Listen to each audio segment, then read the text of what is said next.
Today we're going to talk about conversation and preference structure. Hey Mark, how are you? Hey Jake, I'm doing good. How about yourself? I'm also good, thank you.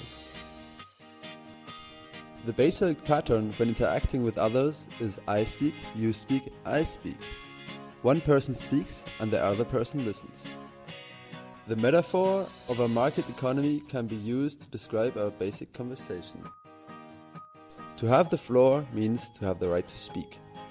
Having control at any time is called turn, and anyone can attempt to take control, which is called turn-taking.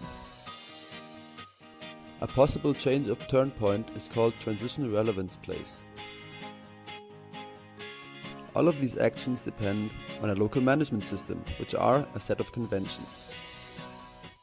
Smooth transitions from one speaker to the other can be signaled through intonation, pauses, or overlaps.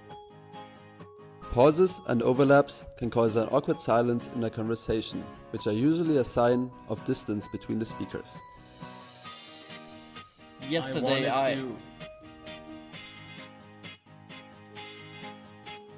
If one speaker turns over the floor to another speaker and the second speaker does not speak, then the silence is attributable to him. In this case, more is communicated than said. Hey Mark, did you read my message I sent you last night? Is something wrong? There are different types of overlaps.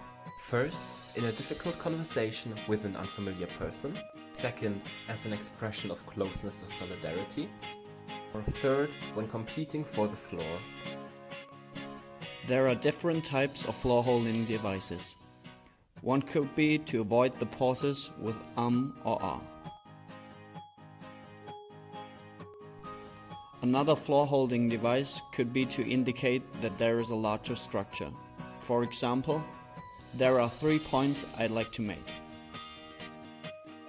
Speakers expect their conversational partners to indicate that they are listening through head nods, smiles and other facial expressions and gestures, or remarks like yeah or aha. The most common vocal indications are called backchannel signals. Two less backchannel signals could give the impression that the partner is not listening. Too many backchannel signals could give the impression of the speaker being rushed along. Last weekend I went to my parents' house. I haven't been there in a while. Yeah. They changed a lot. Yeah. During telephone conversations, the absence of backchannels could be interpreted as not listening to the speaker. Hello, are you still there? During a face-to-face conversation, the absence of backchannels could be interpreted as a way of withholding agreement. Let's talk about adjacency pairs. Whenever we make an utterance, we expect a certain answer. For example, oh hi Mark, how are you? Hey Linda, I'm doing fine, and you? This example, oh hi Mark, how are you, would be the first part, and hey Linda, I'm doing fine, and you would be the second part. Together, they form a so-called adjacency pair. Hey, how are you? I really like pizza. In this example, the first part and the second part do not match and are not considered an adjacency pair. Let's take a closer look at the second part. In general, you differentiate between a preferred social act and a dispreferred social act. To the question, would you like to come over for dinner?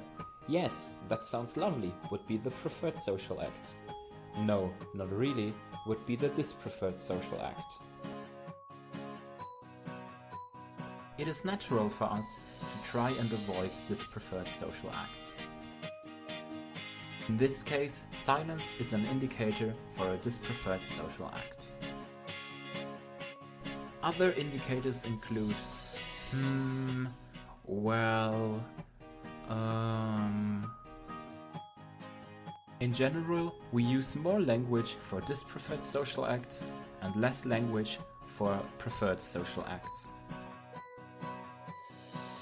We hope you gained some insight into conversation and preference structure. See you soon!